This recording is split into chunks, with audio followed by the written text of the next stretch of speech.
देखिए सुनिए।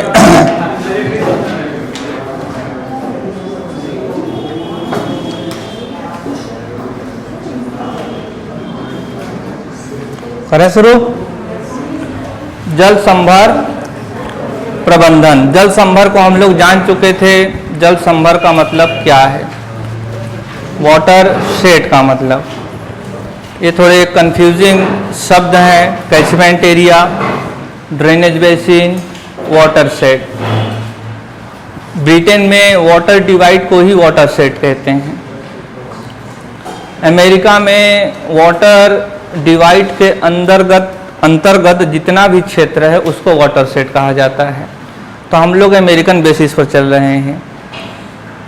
जो वाटर डिवाइड होएगा, जल विभाजक होएगा, उसके अंतर्गत जितना भी क्षेत्र है वो सब शामिल होगा किसमें, तो जल संभर में। तो जल संभर उस क्षेत्र को संदर्भित करता है जहाँ से जल अपवाहित होकर एक निम्नतम स्थान में एकत्रित होता है, उसको जल संभर कहा जाता है। इसका डायग्राम भी हम लोगों ने देखा था।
तो यह एक जल संभर का क्या है, चित्र है। इस पूरे क्षेत्र को ही क्या कहा जाता है, वाटर शेड कहा जाता है। ये दोनों पार्ट क्या है, वाटर डिवाइड है, और यह कोई वाटर बॉडी है जहां इस संपूर्ण क्षेत्र का जल आकर इकट्ठा होता है, और इस पूरे क्षेत्र को जल संभर कहा जाता है।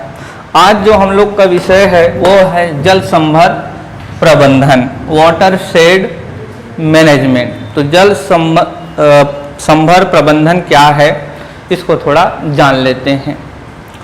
तो यह जो जल संभर प्रबंधन, इसमें आप देख रहे हैं, इसके मैंने घटक भी लिखवाए हैं। जल होएगा, भूमि होएगी, मृदा होएगा, वनस्पति है, किसान है, समझ रहे हैं। तो सारा कुछ इस क्षेत्र के अंतर्गत जितनी भी चीज़ें शामिल हैं उन सब को जल संभर का घटक कहा जाता है। जल संभर प्रबंधन में प्रयास किया जाता है कि मानवीय गतिविधियों की पूर्ति तो हो, लेकिन साथ में जो पर्यावरणीय कारक हैं या जो संसाधन हैं उन पर कोई प्रतिकूल प्रभाव न पड़े। तो जल संभर प्रबंधन का उद्देश्य होता है मानव क्रियाकलापों को रखते हुए संसाधनों का सतत रख रखाव। एक तरफ आपको नेचुरल रिसोर्सेज को मैनेज करना है, उसका कंजर्वेशन हो, साथ में उस कंजर्वेशन एफर्ट के कारण मानवीय एक्टिविटी प्रभावित नहीं होनी चाहिए। न तो आपको मानव गतिविधियों तरफ ज़्यादा ध्यान देना है, न तो आपको जल या भूमि के संरक्षण की तरफ ज़्यादा ध्यान देना है। दोनों को कैसा रखना है, संतुलन में। यह प्रकृति में संतुलन का ही नियम है, समझ रहे हैं। क्योंकि जब भी हम लोग पर्यावरण या फिर प्राकृतिक संसाधनों का संरक्षण करने जाते हैं तो फिर वहाँ पर प्रश्न उठता है मानव आजीविका की भी। जैसे बहुत सारे क्षेत्र हमारे संरक्षित क्षेत्र में आ जाते हैं, फिर उस क्षेत्र के अंतर्गत कोई मानव प्रवेश नहीं कर सकता है बिना सरकार की अनुमति के बिना। जैसे कि अभ्यारण्य है, नेशनल पार्क है, ये भी एक तरीका संरक्षण का है। लेकिन जब कोई क्षेत्र को अभ्यारण्य या फिर नेशनल पार्क डिक्लेयर कर दिया जाता है तो फिर उन क्षेत्रों में मानव गतिविधि सीमित हो जाती है। जैसे पश्चिमी घाट हमारे देश का अति संवेदनशील क्षेत्र है।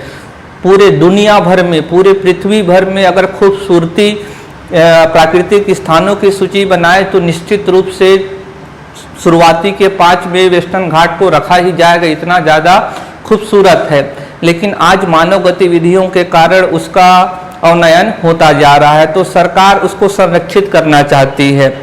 इसके लिए कई सारी समिति भी बनी थी। तो जब संरक्षण को डिक्लेयर हुआ तो कई सारे आंदोलन हुए, क्योंकि जब भी वो संरक्षित क्षेत्र हो जाएगा तो जो स्थानीय लोग वहाँ से रोजगार प्राप्त कर रहे थे अब उन पर सीमाएं लग जाएंगी।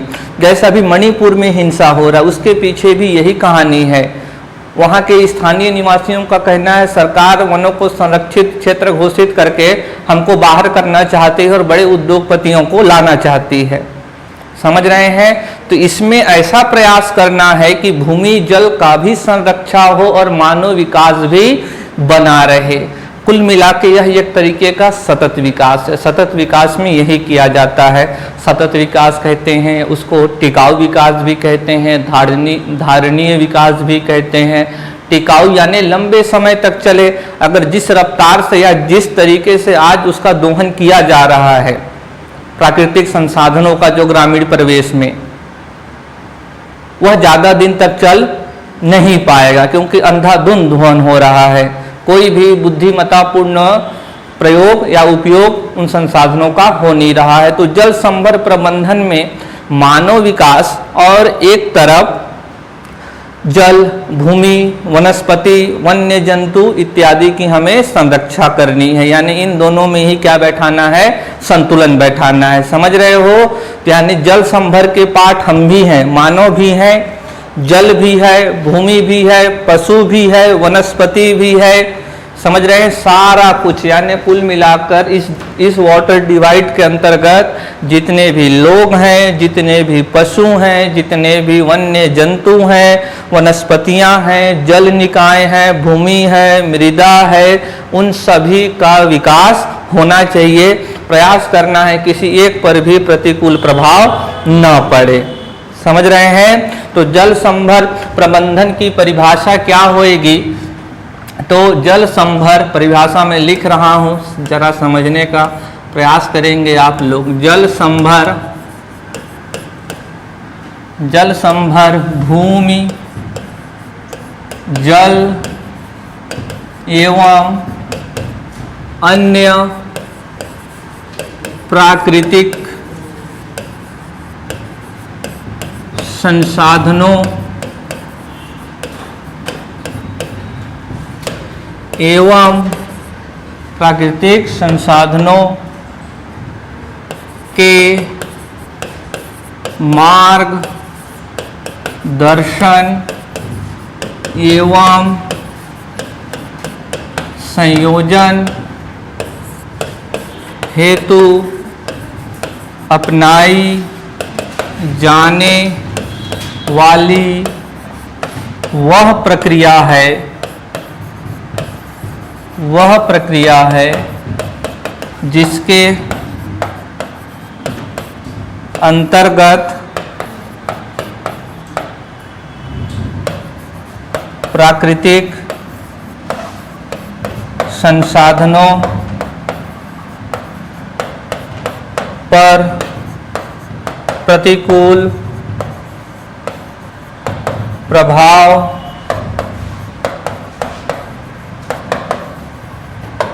डाले बिना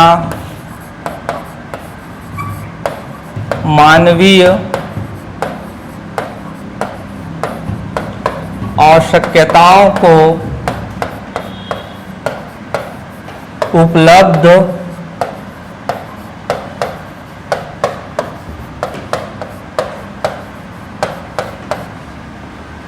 कराया जा सके। जल संभर भूमि, जल एवं अन्य प्राकृतिक संसाधनों के मार्गदर्शन एवं संयोजन हेतु अपनाई जाने वाली वह प्रक्रिया है जिसके अंतर्गत भूमि, जल एवं अन्य प्राकृतिक संसाधनों पर प्रतिकूल प्रभाव डाले बिना मानवीय आवश्यकताओं की पूर्ति की जा सके। तो यानी इसमें हम लोगों को प्राकृतिक संसाधनों पर कोई दबाव नहीं डालना है, लेकिन एट द सेम टाइम हमें मानवीय आवश्यकताओं की पूर्ति भी करनी, यानी दोनों चीज को कैसे संतुलन में रखने का प्रयास करना है। तो जल प्रबंधन एक क्या है? प्रक्रिया है, एक क्या है? प्रोसीजर है, जिसमें मानवीय आवश्यकताओं की पूर्ति की जाती है और प्राकृतिक संसाधनों का रख रखाव भी किया जाता है। तो समझ रहे हैं इसका कंसेप्ट क्या है?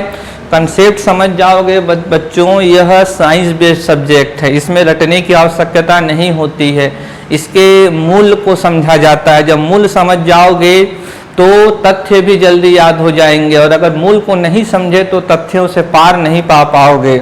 अब बाकी आप लोगों के ऊपर है, ज़्यादा समझदार हैं, व्यस्त हो चले हैं तो इतनी तो क्षमता रहती है कि क्या सही क्या गलत का निर्णय लेने में आ ही जाता है।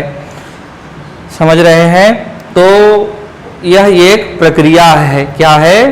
प्रक्रिया है जिसमें हम लोग संतुलन बैठाने का प्रयास करते हैं। समझ रहे हैं? और संतुलन बैठाना प्रकृति का सबसे कठिन कार्य है। जीवन में हमें संतुलन लाने की आवश्यकता होती है। संतुलन आप अपने जीवन में, या फिर जैसे एक पति अपने पत्नी और अपने माता के बीच में संतुलन करता है, वही अच्छा पति हो पाता है। जो पति पत्नी की तरफ झुक जाता है वो भी बेड़ा गर्क, जो अपनी माँ की तरफ झुका वो भी वहाँ भी बेड़ा गर्क।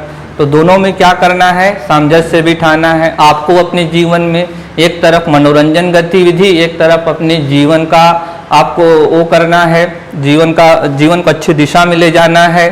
तो कभी अधिकांश बच्चे मनोरंजन में ही लगे रहते हैं, तो उसमें भी सामंजस्य बिठाने की ज़रूरत है। अपना शारीरिक स्वास्थ्य हुआ तो जीवन भर में हम लोग सामंजस्य बैठाने का ही प्रयास करते रहते हैं। एक तरफ जाना आसान होता है, सरकार चाह लेती तो क्या इनका मानवीय आवश्यकताओं की पूर्ति नहीं हो जाती? अगर प्राकृतिक संसाधनों का ध्यान न रखा जाए तो नहीं हो, तुरंत हो जाएगी। भाई लकड़ी है, लकड़ी चारा गाह की कमी है, ग्रामीण भारत में ईंधन की कमी होती है, जाओ काटो लकड़ी, वो सरकार नहीं बोलेगी, पूर्ति हो जाएगी। बोलिए, एक तरफ अगर अब वो काम हो गया, और अगर दूसरा पोल क्या है इसमें? प्राकृतिक संसाधनों का संरक्षण। सिर्फ यही करना चाहे तो ये भी कर लेगी, नियम बना देगी, कानून बना देगी, नहीं जा सकते। तो दोनों काम तो करना आसान है अगर अलग अलग करें, लेकिन कठिन कार्य क्या है? दोनों को साथ में लेकर चलना, संतुलन बैठाना। समझ रहे हैं? तो उन दोनों में संतुलन बैठाने की जो प्रक्रिया है, जो प्रयास है, जो अभ्यास है, उसी को क्या कहते हैं? जल संभर प्रबंधन कहते हैं। और जल संभर यानी कि यह पूरा क्षेत्र, ये वाटर डिवाइड है, इनको रीज भी कहते हैं। समझ रहे हैं? तो ये वाटर डिवाइड के अंतर्गत जितना भी भूमि है, जितनी भी जल इकाई हैं, जितने भी वनस्पतियां हैं, जितने भी यहाँ पर मानव हैं, उन सभी का ध्यान रखना है कि रोजगार के भी अवसर उत्पन्न हो।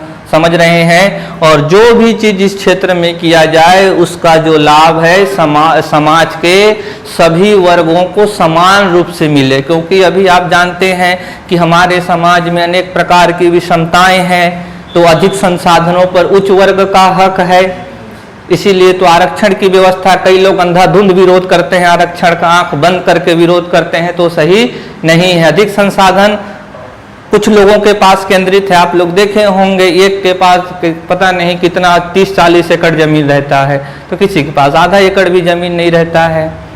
समझ रहे हैं? गांव में जाओगे तो छोटे छोटे खेत दर्शाते हैं। तो जो भी यहाँ संसाधन निर्मित हो उनकी पहुंच सभी वर्गों तक समान रूप से रहना चाहिए। और यहाँ भी जब भी ये कार्य किया जाएगा तो यहाँ भी महिलाओं को केंद्र में रखा गया है कि सर्वोत्तम लाभ या सर्वाधिक लाभ कहाँ पहुँचना चाहिए? महिलाओं के पास पहुँचना चाहिए। समझ रहे हैं? तो इसमें किसान भी है, कृषि भी है, जल भी है, भूमि भी है, समझ रहे हैं? तो कुल मिलाकर इस क्षेत्र का हमें विकास करना है, चाहे संसाधनों का हो चाहे मानव का हो, उसी को क्या कहते हैं? जल संभर प्रबंधन कहते हैं। ठीक, अभी इसके उद्देश्य को हम लोगों को लिखना है और उद्देश्य परीक्षा में पूछा जाएगा। वाटर सेट से 3 या 4 प्रश्न निश्चित रूप से आएंगे, समझ रहे हैं? और 3 से 4 प्रश्न आने ही हैं और एक प्रश्न निश्चित रूप से या तो परिभाषा से, या तो उद्देश्य से, या तो आवश्यकता से, या तो इसके कारण से निश्चित रूप से आएगा। समझ रहे हैं? अगर आप लोगों के पास प्रीवियस ईयर के प्रश्न पत्र होंगे तो जाकर देखिएगा आप लोग कहाँ कहाँ से प्रश्न आए हैं, तो चीज़ें स्पष्ट हो जाएंगी। समझ रहे हैं? तो अब हम लोग देखने जा रहे हैं जल संभर प्रबंधन की आवश्यकता। क्यों जल संभर प्रबंधन करें, क्यों जरूरत है? अकारण तो किया नहीं जाता है, हर गतिविधि का एक कारण होता है। अब उसी गतिविधि के कारण को हम लोग जानने जा रहे हैं। यहाँ तक किसी को कोई परेशानी हो तो पूछिए। जल संभर प्रबंधन में कोई परेशानी नहीं है? ये तो बहुत गलत बात है। आगे क्या है? तो आवश्यकता क्यों,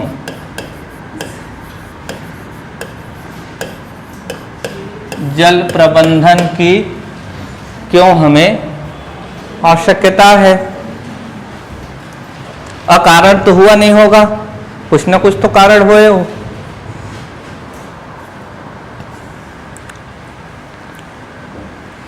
तो देखिए, सबसे पहले 2 चीजें तो मैं बार बार बोल रहा हूं, लैंड और वाटर, जल, भूमि और जल। सबसे पहले किसको पकड़ ले? भूमि को। चलो,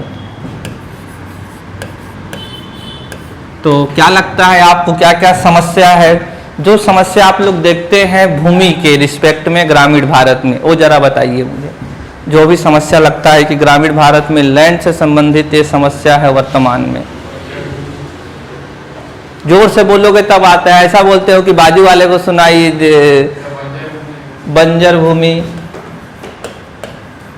और क्या समस्या है? आवश्यकता से अधिक भूमि है, असमान वितरण, असमान वितरण, और क्या समस्या लगता है? तो फिर जल संभर प्रबंधन की आवश्यकता ही नहीं है। इतनी समस्या के लिए भला उतना बड़ा कार्यक्रम क्यों चलाएं? नमी की कमी, भूमि में नमी की कमी, सॉइल मॉइस्चर की कमी, और भी तो कुछ बताइए। बताइए, आप दोनों कुछ बताइए। विषाक्तता, हाँ, विषाक्तता, और यही बोल रहे थे ना, कुछ दूसरा नहीं लिख दिया? यही बोल रहे थे पक्का ना? ठीक। और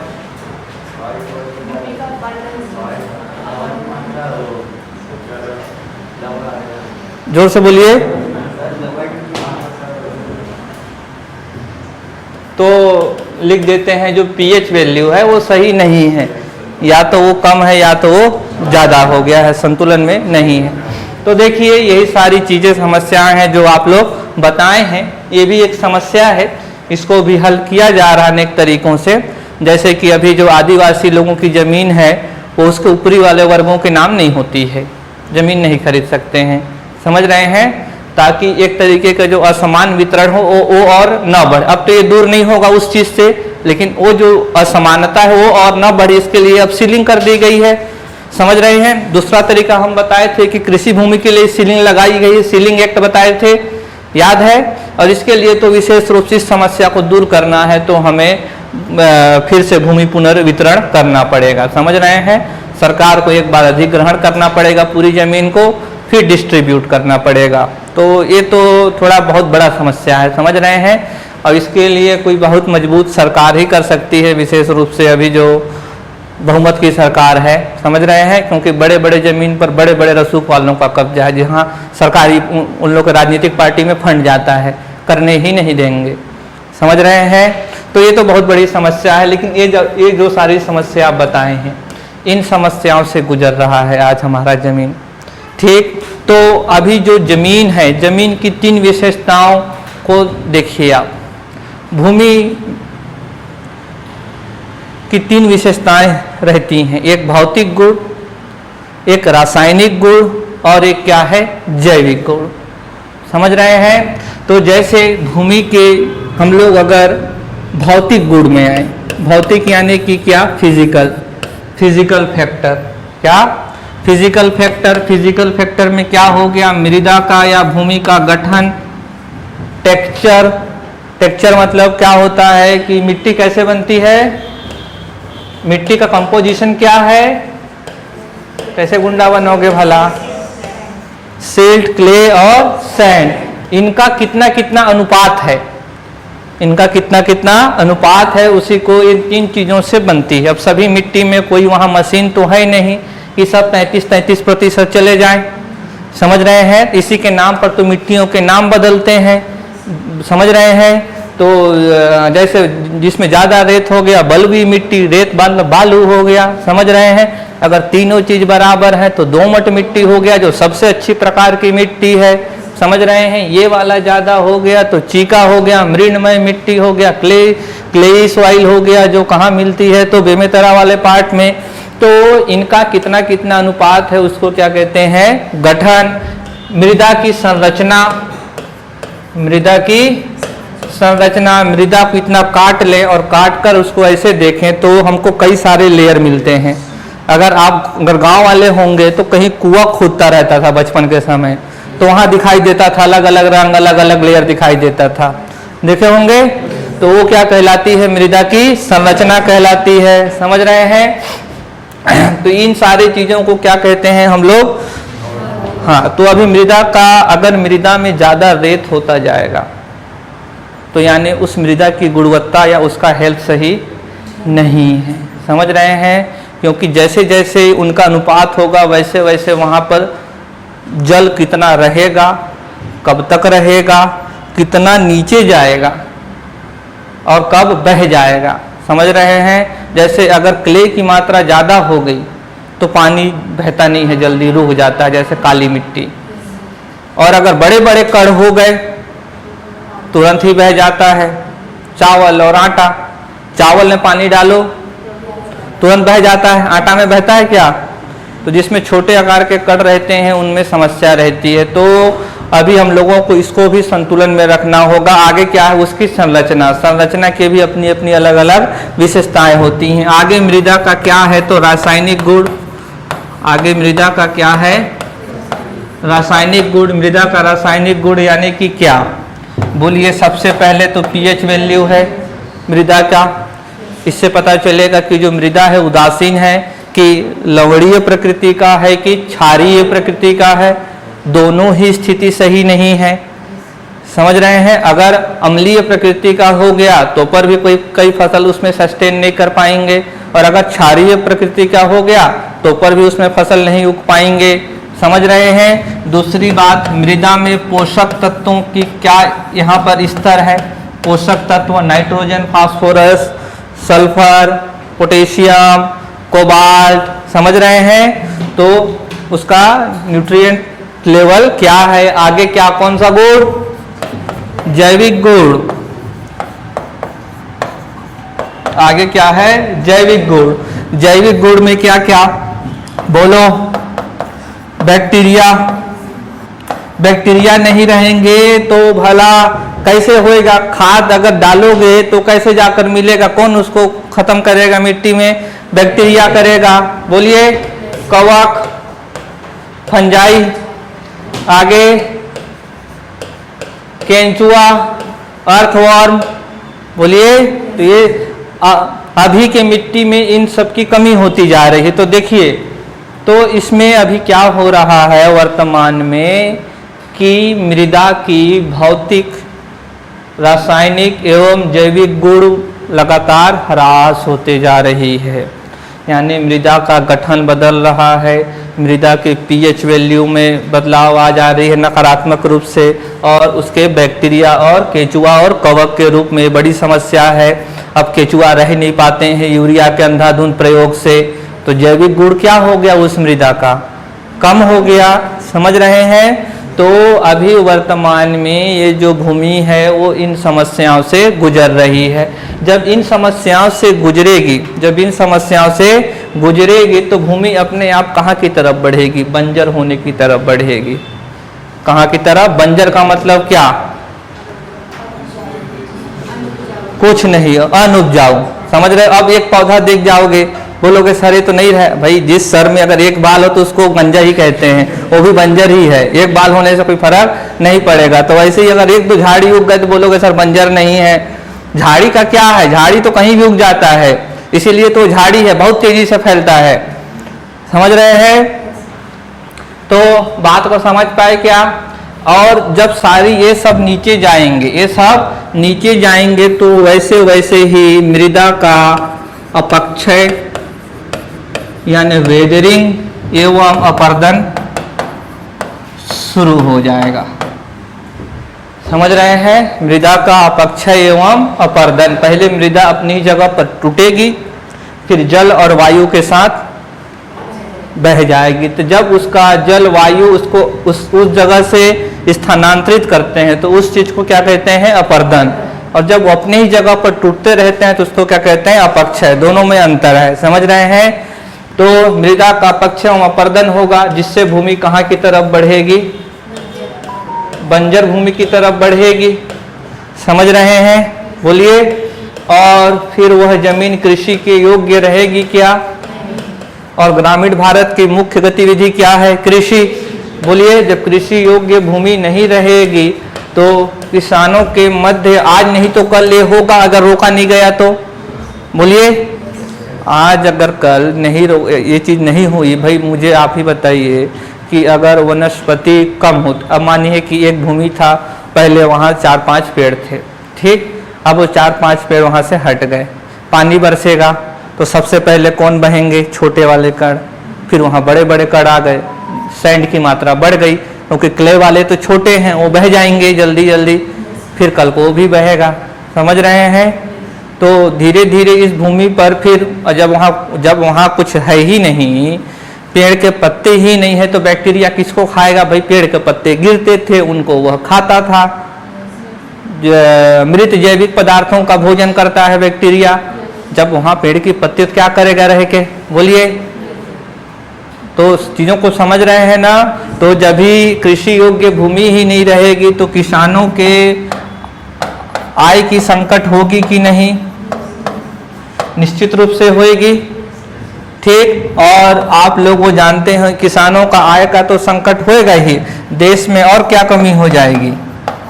भोजन पदार्थों की भूखमरी। अभी तो हम लोग अपने ऊपर आश्रित है, तो इतनी भूखमरी है। कुपोषण का स्तर तो जानते होंगे, 37-38% कुपोषित बच्चे हो रहे हैं हमारे देश में।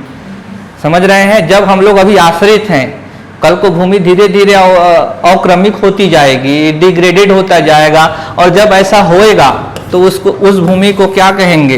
भूमि क्या हो रही है? डिग्रेड हो रही है। और हिंदी में अवनमन कहते हैं, और आपके सिलेबस में अक्रमित। अगर ये सारी प्रॉपर्टी नीचे जा रही है, यानी भूमि का डिग्रेड हो रहा है, यानी उसकी ग्रेड कहाँ जा रही है? नीचे जा रही है। समझ रहे हैं? तो ये जो धीरे धीरे कम होती जाएगी तो उत्पादन भी कम होता जाएगा। उत्पादन कम होगा, किसान और यूरिया डालेगा, और यूरिया गया और बंजर होगा। एक समय फिर कितना भी यूरिया डाल लो कोई असर नहीं पड़ेगा। जैसे एक पिताजी बच्चा को पहले मारता है, बच्चा नहीं मानता है, एक दिन ऐसे करते करते फिर उसको फर्क नहीं पड़ता है। 10 रुपए निकाल लेता हूँ, 4 झापड़ ही खाऊंगा ना, कोई फर्क नहीं पड़ेगा। समझ रहे हैं? तो एक दिन इसमें भी ऐसा ही होएगा।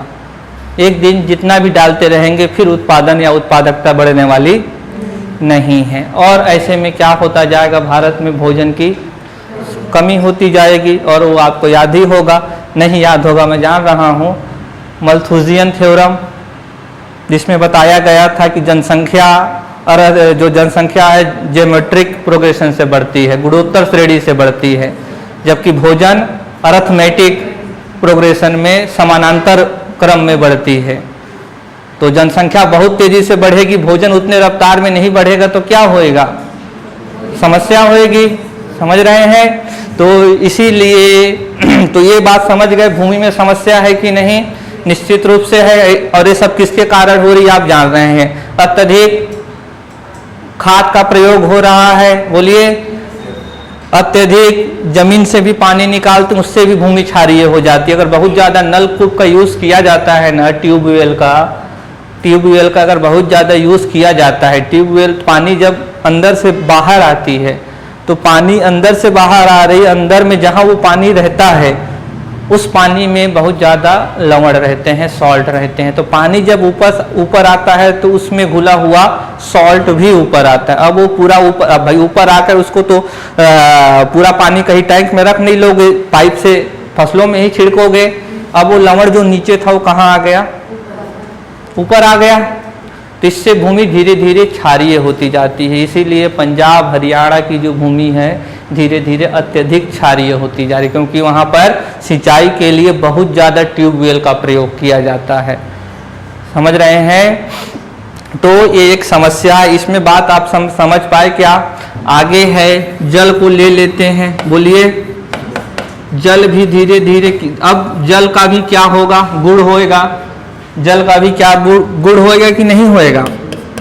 कौन कौन सा गुण होता है, बोल ही नहीं रहे हो भला। रासायनिक गुण और जैविक गुण, समझ रहे हैं? चलो बताओ, भौतिक गुण क्या होगा जल का?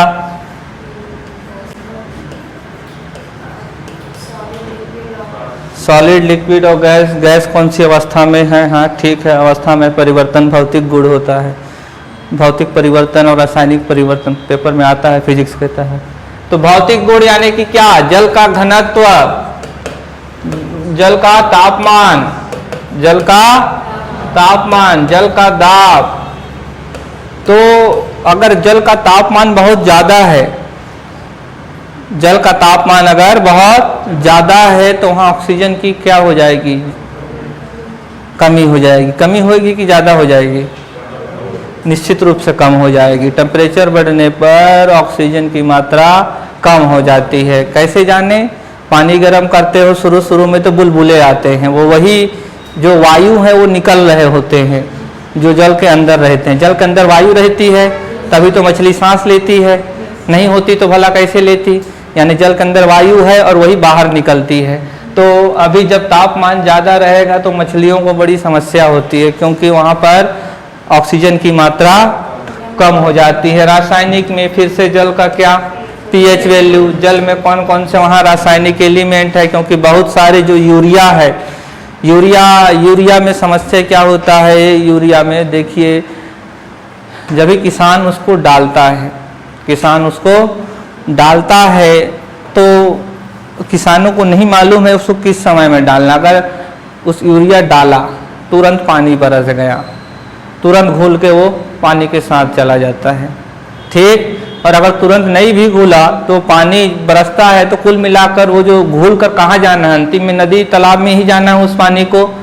तो बहुत सारे यहाँ पर क्या आ जाते हैं, तो विषाक्त रसायन किसके कारण आ रहे हैं? ये कृषि और उद्योगों के कारण, कृषि और उद्योगों के कारण। जैविक गुण क्या है? तो जो जलीय जीव हैं, बोलो, जलीय जीवों में बच्चों अगर जल में शैवाल को अगर कंट्रोल करने वाले, खाने वाले जंतु नहीं होंगे तो जल में शैवाल की मात्रा नहीं बढ़ जाएगी क्या?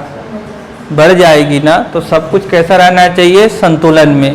तो आज विभिन्न गतिविधियों के कारण इनका भी सब स्तर कहाँ जा रहा है? नीचे की तरफ जा रहा है। समझ रहे हैं? तो एक तो जल का जो जल उपलब्ध है, जरा ध्यान से समझिए, जो जल उपलब्ध है उसी की क्वालिटी क्या हो रही है? नीचे जा रही है। ये तो बात समझे। दूसरी बात, जल की ही कमी होती जा रही है। ये क्या है? जो जल हमारे पास है उसकी ही गुणवत्ता में कमी होती जा रही है, यानी उसके भौतिक गुण, रासायनिक गुण और जैविक गुण नीचे की तरफ जा रहे हैं, उनमें नकारात्मक रूप से परिवर्तन हो रहा है। दूसरी बात, जल की क्या हो रही है? कमी हो रही है। बोलिए, वर्षा जल संग्रहण की कोई व्यवस्था नहीं है। वर्षा जल संग्रहण की कोई व्यवस्था नहीं है। आगे, भूजल का अत्यधिक दोहन होने लगा है। भूजल का अत्यधिक दोहन होने लगा है।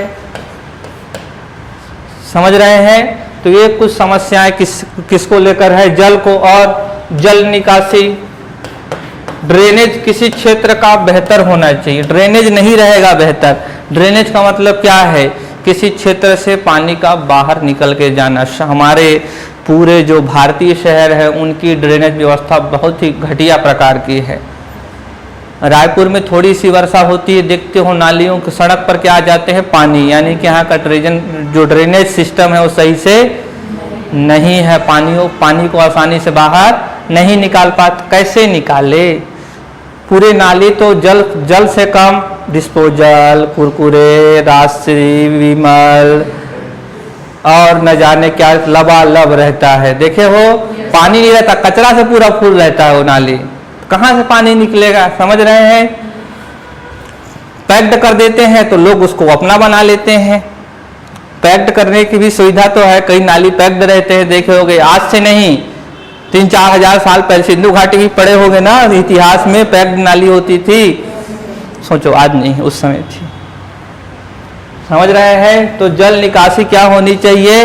बेहतर होनी चाहिए। और जल निकासी बेहतर नहीं होता है तो फिर क्या आता है? बाढ़। यहाँ बाढ़ नहीं आता है क्या? सड़क में पानी हो जाता है। ये वाला जो रोड है, समता कॉलोनी वाला, अग्रसेन चौक वाला, थोड़ी सी वर्षा हो जाए पूरा सड़क, एक तो पहले से वो कॉन्को वाली है, चारकोल वाली रोड काली काली, ऊपर से और नाली पूरा पानी काला काला। समझ रहे हो? और बरसात में वहां गाड़ी से चलो तो बच्चे वाला फीलिंग आता था। बचपन में साइकिल खड़ा करके चलाते थे ना पानी में, तो वैसे ही पानी चारों तरफ निकलते हैं, वहां से गाड़ी चलाओ तो मजा आता है। लेकिन आके स्नान करना पड़ता है क्योंकि बहुत ही ज्यादा गंदा हो जाते हैं। समझ रहे हैं? तो ये सारी क्या है? समस्या है जल को लेकर। ठीक, तो लिखिए। लिखने का लग रहा आज मूड नहीं है।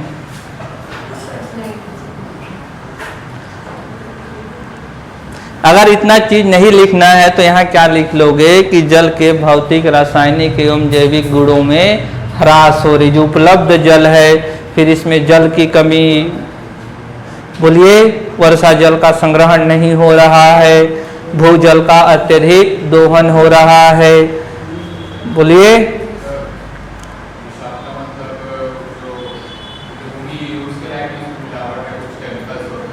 बिल्कुल बिल्कुल बिल्कुल।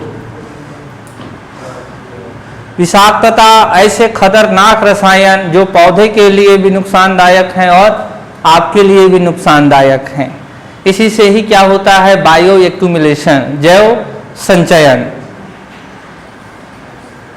बताए थे बायो एक्यूमुलेशन, जैव संचयन आपके शरीर में। भाई, जो मिट्टी में आज एक इंडस्ट्री से, मान लो सीपेट है, सीपेट को तो जानते होगे, पढ़ते भी होगे। कब बना था, कहाँ बना था, कहाँ कहाँ है? भनपुरी में है सीपेट। सीपेट से अब कोई ना कोई चीज निकलती होगी, रसायन। और स्टेशन के बाजू में देखते रहते हो, भाजी उगाते रहते हैं, सब जा रहा है वहीं जल में। और भाजी तो जल अंदर खींचेगी जमीन से, उसी के साथ क्या आ जाएगा?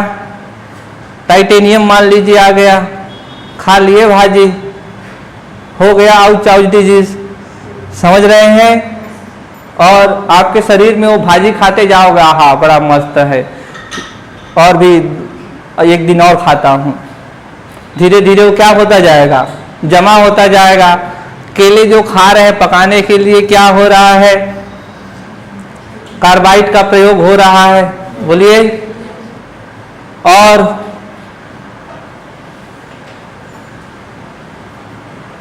आप लोग प्लास्टिक में भोजन कर रहे हैं, खाना गरम गरम रहता है, गरम गरम रहेगा तो प्लास्टिक के मॉलिक्यूल को भी ढीला कर देगा वो अपनी ऊर्जा से। फिर कुछ प्लास्टिक के तत्व मुक्त होंगे और कहाँ आएंगे? खाने में। धीरे धीरे आपके अमाशय में जमा होते रहेंगे। उसी को क्या कहते हैं? वो जैव संचयन। धीरे धीरे वो संचय हो रहा है। तो विषाक्त यानी खतरनाक रसायन। समझ गए इतनी बात? तो भूमि और जल को लेकर समस्याएं हैं। बोलिए आगे। वनस्पतियां,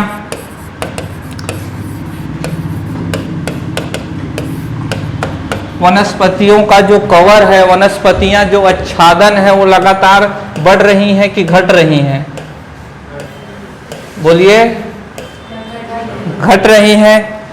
जो बच्चे गांव से होंगे वो देखे होंगे बचपन के समय उसी मेड़ में 4 पेड़ थे, मुश्किल से एक बच गया होगा उसी मेड़ में। समझ रहे हैं? तो ये बात हमें बता रहा है धीरे धीरे वनस्पतियां नीचे की तरफ जा रही। वनस्पतियां नीचे की तरफ जाएंगी तो भूमि भी धीरे धीरे और खराब होती जाएगी। जल भी, भूजल की और कमी होगी कि नहीं? पेड़ रहते तो जल को नीचे की तरफ लेके जाते। और देखिए जब पेड़ रहता है ना, जरा ध्यान से सोचिए, वन में अगर आप खड़े हो जाएं,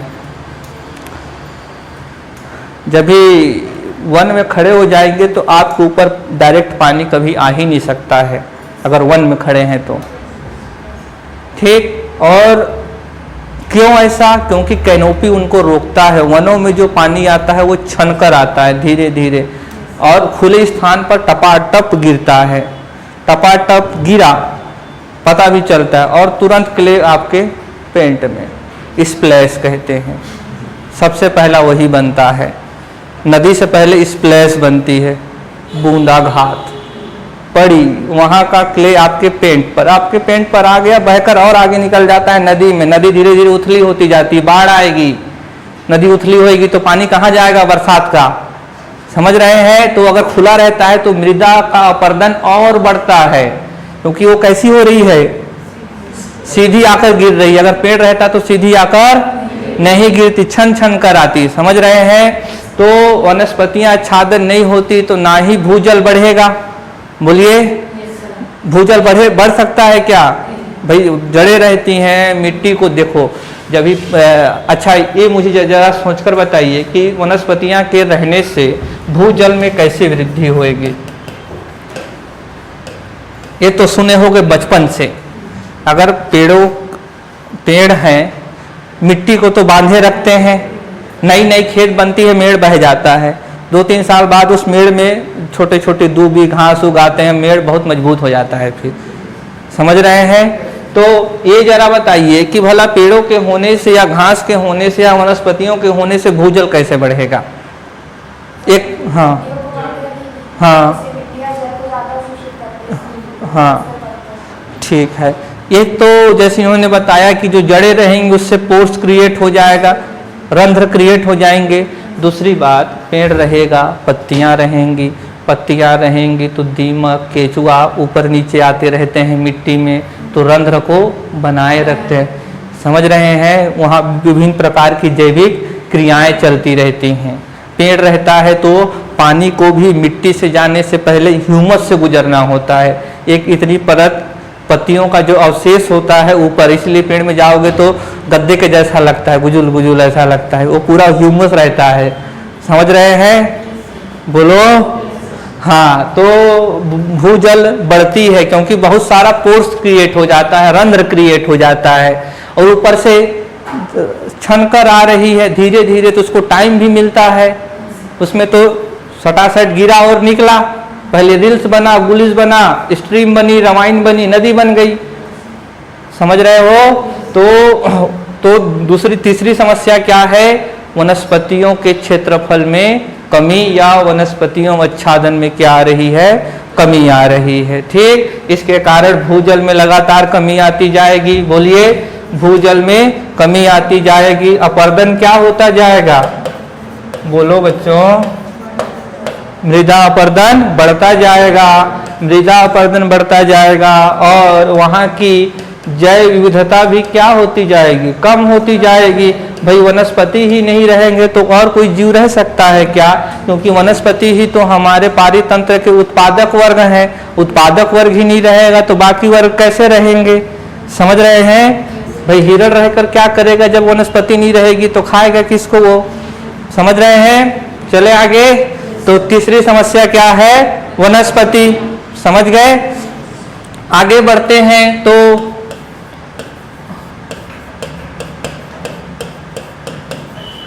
किसानों की आय या तो नियत है या तो घट रही है, बढ़ तो नहीं रही है। किसानों की आय उस जल संभर में या तो नियत है या तो बढ़ तो नहीं रही है। समझ रहे हैं? धान में भले आपको दिख रहा है एमएसपी पर, एमएसपी हटा दें तो उस 25 रुपए को कोई 10 रुपए में भी ना लेगा छत्तीसगढ़ में, इतना ज़्यादा धान होता है। समझ रहे हैं? और गांव वाले कुछ लोग जानते होंगे जो राशन लेने जाते होंगे, जैसे जो अच्छे घर वाले हैं उनका खेत इतना सारा है लेकिन राशन कार्ड में नाम जुड़ा हुआ है। सरकारी उचित मूल्य की दुकान से लिए बाजू में दूसरे व्यापारी को बेच देते हैं। समझ रहे हैं? 1 रुपए किलो में खरीदे उसको, वहां से जाकर 10 रुपए में, फिर क्या? चलो कहाँ? वहीं फ्री में पैसा आ गया तो फिर क्या है? समझ रहे हैं? आदमी तो घर बार बेच के चला जाता है वहां।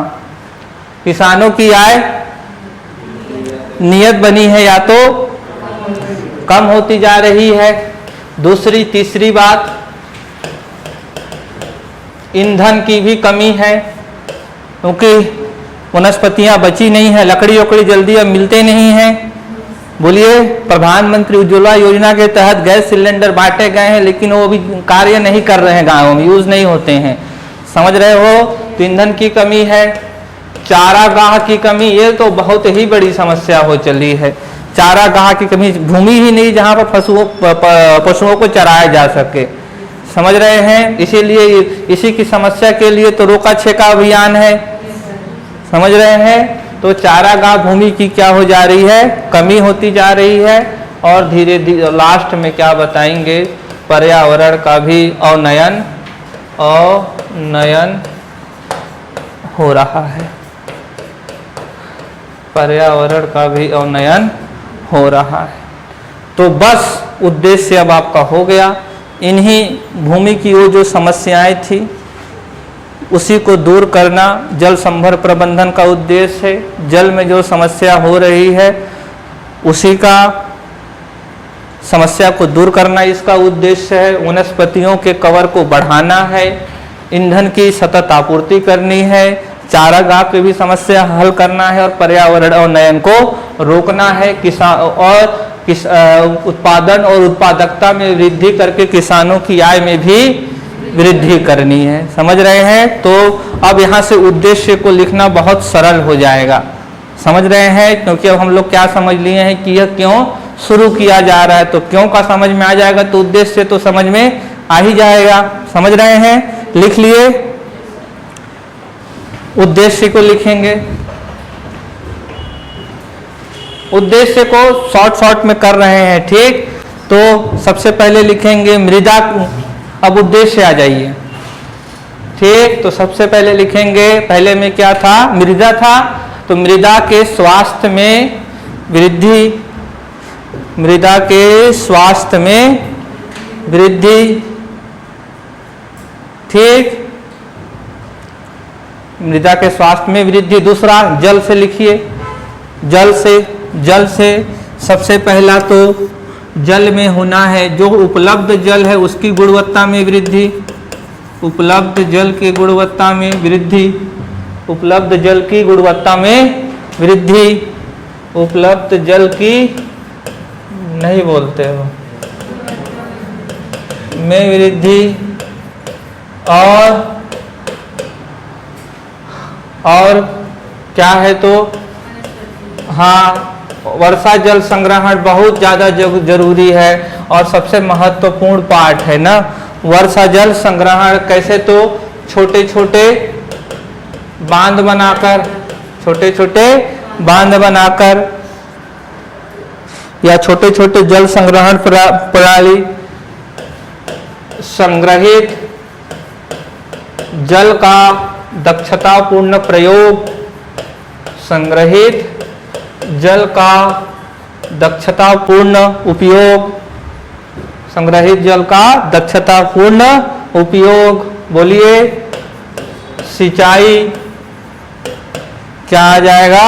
सिंचाई, किसानों को जल की आपूर्ति हो जाएगी सिंचाई में। बोलिए घरेलू एवं औद्योगिक जल की आपूर्ति भी होनी चाहिए। ऐसा मैनेज करना है कि किसानों को भी जल मिले और साथ में उपलब्ध जल की गुणवत्ता में वृद्धि हो, न कि नकारात्मक हो। आमतौर पर क्या होता है कि ये काम करने जाते हैं तो यहाँ फिर नुकसान होने लगता है। समझ रहे हो? या तो कमी होती जाती है या उनकी क्वालिटी नीचे चली जाती है। इसमें चुनौती क्या है, समझ रहे हैं ना? जब हम लोग उपयोग करने जाते हैं जल संसाधनों का, तो मैं देखिए जब मैं ग्रामीण विकास शुरू किया था तब मैंने कहा था इस पूरे सब्जेक्ट का मूल क्या है कि ग्रामीण परिवेश में उपलब्ध संसाधनों का बेहतर यूज, डेवलपमेंट तभी हो सकता है जब अवेलेबल रिसोर्सेस का आप एफिशिएंटली यूज करें। समझ रहे हैं? तो एफिशिएंटली यूज का मतलब क्या होता है कि वह सतत होना चाहिए, टिकाऊ होना चाहिए। टिकाऊ कब होगा? आपकी चीजें टिकाऊ कब होती हैं? जब आप अपने सामान का उसका ख्याल रखे बिना अंधाधुंध प्रयोग करते हैं कि बीच बीच में उसका ख्याल भी रखते हैं। बस वही करना है यहाँ। और वही थोड़ा कठिन होता है। लगातार यूज करना तो सरल है, घर गए फेंक दिए, बाहर गए फिर पहन लिए, तो ये तो आसान चीजें हैं ना। समय समय पर उसका रख रखाव नहीं होगा तो ज्यादा दिन चल पाएगा क्या? बस हमें यहाँ भी वही करना है। सिंचाई, घरेलू एवं औद्योगिक जल की आपूर्ति तो करनी है, लेकिन साथ में इन सबको भी ध्यान में रखना है। तो जल ग्रहण में ये मत समझना सिर्फ संसाधनों का संरक्षण है, ऐसा नहीं है, बल्कि मानव को केंद्र में रखकर, मानव आवश्यकताओं को केंद्र में रखकर पर्यावरण के संसाधनों की संरक्षा करनी है। समझ रहे हैं? केंद्र में कौन है? तो मानव ही है। बोलो। तो घरेलू एवं औद्योगिक जल की आपूर्ति, औद्योगिक जल की आपूर्ति, आजकल गांव में क्या खुल रहे हैं? रीपा। भले ही आज उद्योग नहीं है छत्तीसगढ़ गांवों में, लेकिन कल को तो आएंगे। अरे रीपा चल रहा छत्तीसगढ़ में, अरे 2 जिलों में तो आएगा, कहीं तो आएगा, तो वहां तो आपूर्ति करनी पड़ेगी ना। बिना जल के आज तक कोई उद्योग चला है क्या? नहीं चल सकता, तो करना पड़ेगा। समझ रहे हैं? आगे क्या है? जल निकासी की बेहतर व्यवस्था करनी पड़ेगी। जल निकासी नहीं रहेगा तो किसका खतरा आएगा? बाढ़ का। तो यानी क्या नियंत्रण? बाढ़ नियंत्रण। क्या आ जाएगा? बाढ़ नियंत्रण। तो ये सारे उद्देश्य है। समझ रहे हो? वहां से ही आए हैं कि नहीं? बोलो। आगे तीसरा महत्वपूर्ण क्या करना है? तो हमें वृक्षारोपण। क्या करना है? बिना वृक्षारोपण, या फिर हमें इसको कह सकते हैं वनस्पति आच्छादन को बढ़ाना है। वनस्पति आच्छादन को बढ़ाना है। बोलिए, इसका एक दूसरा उद्देश्य हो गया। देखिए इसमें जो है, इसमें जो कंसेप्ट लिया गया है कि एक बात दिमाग में रखिए, जो संसाधन हैं वो गहन रूप से एक दूसरे से जुड़े हुए हैं। जैसे पेड़ नहीं रहेंगे तो जल को नहीं बचा सकते हैं। समझ रहे हो? जल नहीं रहेगा तो भूमि नहीं होएगा, भूमि नहीं रहेगा तो पेड़ का सवाल ही नहीं है। पेड़ नहीं रहेंगे तो भूमि भी नहीं रहेगी, लगातार वो होती जाएगी। तो सब संसाधन एक दूसरे से जुड़े हुए हैं। किस तरीके से? जिस तरीके से जो वायर्ड हेडफोन है कभी उलझ जाता है ना, वैसे ही संसाधन एक दूसरे से उलझे हुए हैं।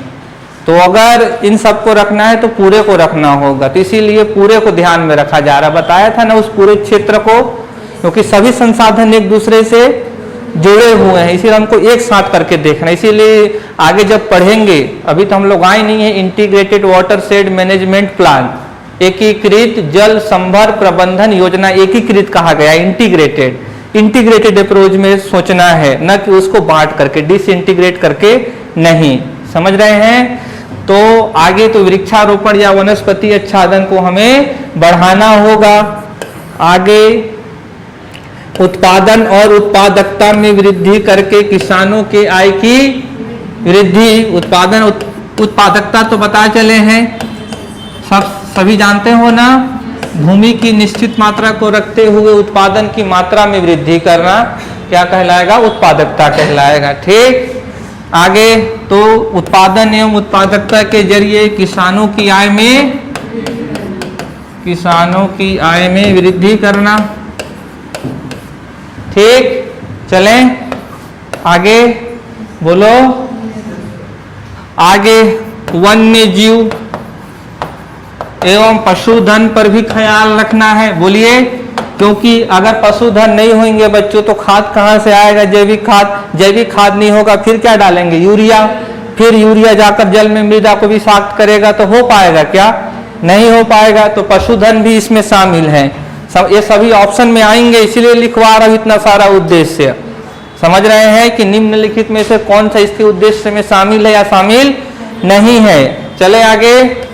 पांचवा, वन्य जीव एवं क्या आ गए? पशुधन। सबके बारे में सोचना है, सब एक दूसरे से जुड़े हुए हैं। आगे क्या है? इसमें विशेष रूप से जन समुदाय, क्योंकि ये सभी चीजें किससे जुड़ी हुई हैं? जन समुदाय से जुड़ी हुई हैं। इसका मतलब एक और बताएं व्यवहारिक। देखो, अभी जब मान लीजिए वाटर सेट, सबसे पहले पंचायत को क्या कार्य करना होगा? गांव का एक नक्शा होना, वहाँ पर पहले डेमो हो जाएगा कि यहाँ पर एक स्मॉल डैम होना चाहिए। वाटर सेट इस पे एक बहुत बड़ी वो है। तो जैसे ये गांव के प्लान में, गांव का पूरा प्लान बनेगा वाटर सेट का कि अब यहाँ पर क्या बनना चाहिए? एक छोटा सा डैम। फिर उस डैम को मनरेगा के तहत बनाया जाएगा। डायरेक्टली इसके तहत कोई गतिविधि नहीं होनी है। समझ रहे हो कैसा प्रोग्राम है ये? एक प्लान बना लिया जाएगा कि प्लान में यहाँ डैम होना चाहिए, ये चारागाह भूमि होनी चाहिए, यह भूमि कृषि के लिए होनी चाहिए। फिर उस पर अन्य योजनाओं के तहत फिर उसको क्रियान्वित किया जाएगा। समझे आप? ठीक, तो जन समुदाय की भागीदारी, क्योंकि ये सारी अब चीजें किससे जुड़ी हुई हैं? जन समुदाय से प्रत्यक्ष तौर पर जुड़ी है कि नहीं? तो इसमें ध्यान रखना, जन समुदाय की भागीदारी, स्वयं सहायता समूह भी हैं इसमें। ठीक, पढ़ेंगे हम लोग। जन भागीदारी यानी पंचायत आ जाएगा रोल में, पंचायत भी जुड़ा हुआ है इससे।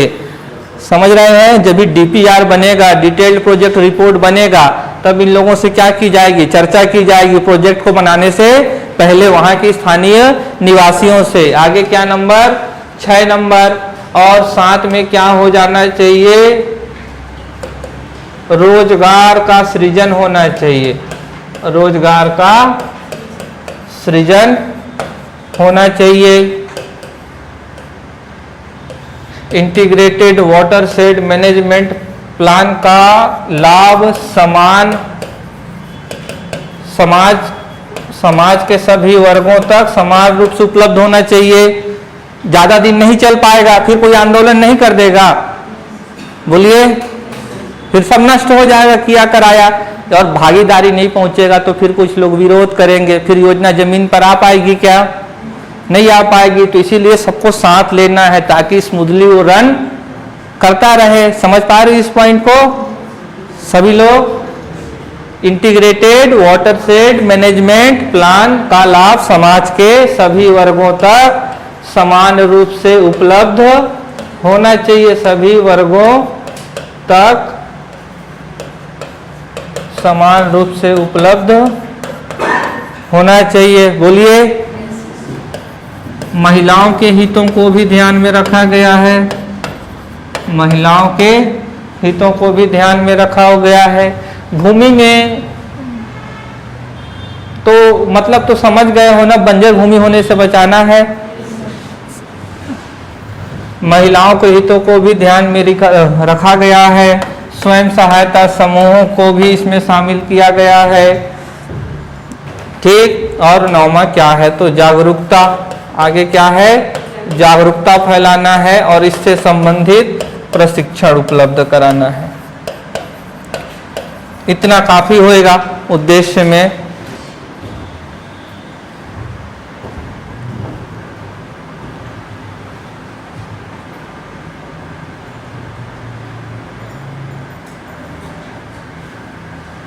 हाँ नीतू जी, हाँ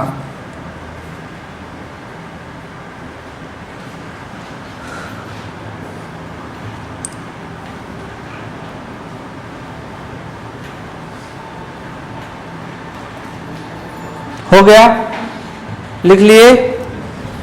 तो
बताइए 2017 वाला ईडीओ वाले में प्रश्न आया था।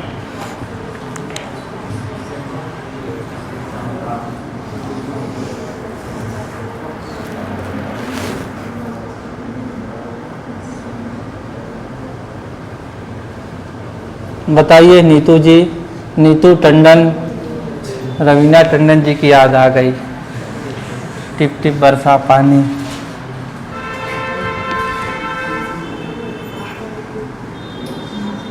बताइए नेहा जी और नीतू जी। ओ पाने लिख गया है, वो पीने है, वो पीने के गलत हो गया था। 2017 में ये वाला एडीओ वाले में आया था।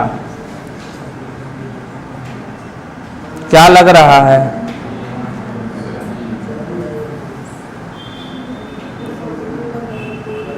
और आज कैसे, आज आप लोगों का पुनर्जागरण हुआ है, काफी लोगों का आज पुनर्जागरण हुआ है। कोई बात नहीं, जब जागो तब सवेरा है। A D D. तो देखिए वाटरसेट परियोजनाओं में किसे मापदंड के रूप में शामिल नहीं किया गया है। तो देखिए सबसे पहले कॉन्टेक्स्ट देखा जाता है प्रश्न को सॉल्व करने से पहले। कॉन्टेक्स्ट यानी किस परिप्रेक्ष्य में यह पूछा जा रहा है, समझ रहे हैं। दूसरा इसमें टर्म होता है कि क्लू क्या है आपके पास। तीसरा होता है कलिंग। कलिंग का मतलब एलिमिनेट। 3 प्रोसेस पर सॉल्व कर सकते हैं। अगर थोड़ी सी भी अगर हम लोग को फंडामेंटल जानकारी है तो C3 मेथड से एफिशिएंटली प्रश्नों को हल किया जा सकता है, लेकिन जो इसमें आवश्यकता पड़ेगी कंसेप्ट की। C3 मेथड रटंत विद्या के लिए नहीं है। C3 मेथड उसके लिए है जो फंडामेंटल कंसेप्ट को समझता है। अगर फंडामेंटल कंसेप्ट उसे मालूम है तो पहले कॉन्टेक्स्ट को समझकर, जिसमें जो सामान्य शिक्षक कहते हैं कि प्रश्न को समझिए। तो कॉन्टेक्स्ट का मतलब क्या है? प्रश्न को बेहतर तरीके से समझना कि पूछा क्या जा रहा है। क्योंकि ज़्यादा ध्यान बच्चों का प्रश्न से ज़्यादा ऑप्शन में रहता है। ठीक, तो और दूसरी बात होती है क्लू ढूंढना कि कहाँ से उत्तर आया जा सकता है। तीसरी बात होती है कि एलिमिनेट करना ऑप्शनों को कि कौन सा नहीं होगा, तो धीरे धीरे कम होते जाएंगे वो। क्योंकि पेपर में ऐसा नहीं होगा बच्चों, देखिए ऐसा नहीं होएगा कि आप जो मैं लिखा हूँ या जो नोट्स में हो डायरेक्टली परीक्षा में आए। बहुत कम ऐसे प्रश्न होंगे या अधिकतर डेट वेट वाले आएंगे, अधिकतर आपको वहाँ निर्णय लेना होगा और उस कंसेप्ट के बेसिस पर।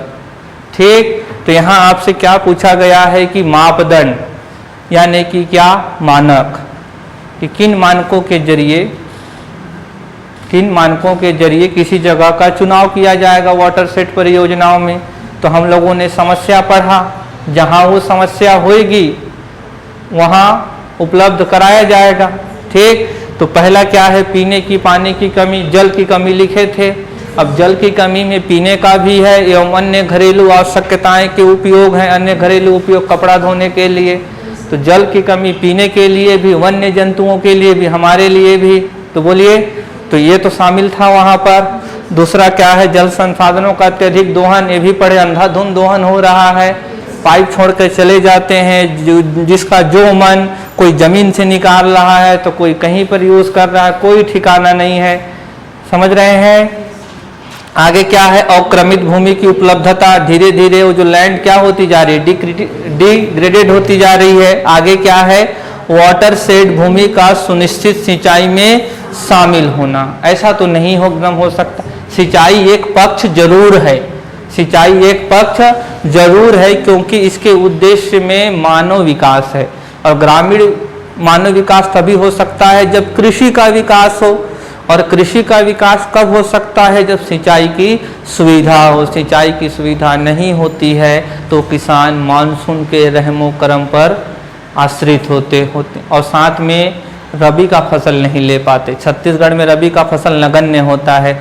अभी जाकर घूमोगे ना, अब तो थोड़ा समय हो गया, अगर फरवरी मार्च में गए होते तो अधिकांश भूमि बिना उसके दिखती, केवल धान के स्टबल दिखाई देते आपको, वहाँ खाली दिखाई देती। समझ रहे हैं। तो सिंचाई एक पक्ष है, लेकिन जरूरी नहीं है कि सुनिश्चित रूप से इंश्योर कर दे कि वहाँ पर सिंचाई होगा ही। सिंचाई के बिना भी कई प्रोजेक्ट वाटर सेट के हो सकते हैं। तो इसका सही उत्तर कौन सा होना था, तो डी वाला। समझ रहे हैं। तो कुछ मैं बोला था प्रश्न, देखिए यहाँ से आएंगे, कोई भी योजना पढ़ो उद्देश्य को ध्यान से पढ़ना है।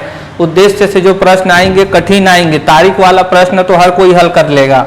समझ रहे हैं। उद्देश्य वाले में दिक्कत होती है उसमें, और उद्देश्य वाले में ही कथन वाला बनेगा। तथ्यात्मक में तो कथन नहीं बनते और लगभग उसको सॉल्व कर लेते हैं। बोलियो। आगे एक प्रश्न और है यहीं से उद्देश्य से जुड़ा हुआ, पढ़ के सुना देते हैं, बताना। ठीक, ये भी आया हुआ ही प्रश्न है।